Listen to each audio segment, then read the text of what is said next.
Here's how to check the transmission fluid on a Subaru Outback. This is a 2009 model, so for that generation, it's the same procedure for all three different engines that are options that year. So I'm putting it through all the gears and just letting it sit in each gear for a little while with the engine all warmed up.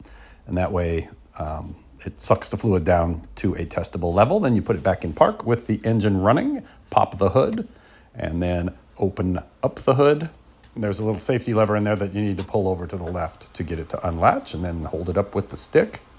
The transmission fluid dipstick is way in the back of the engine. You'll also need a special funnel to put fluid in it should you find that it is low. So it's that yellow handle down there.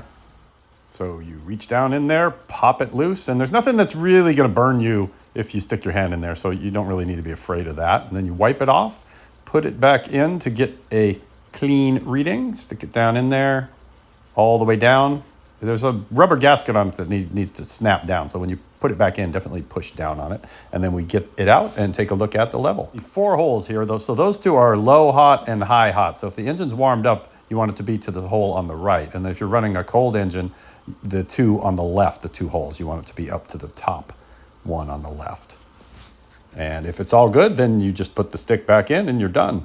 And in this example, mine is fine, so I'm not going to put oil in it. But if you did have to put oil in it, you'd get a long, skinny funnel down into the dipstick tube and pour fluid in until you were at the proper high level. And then shut the hood, and you are done.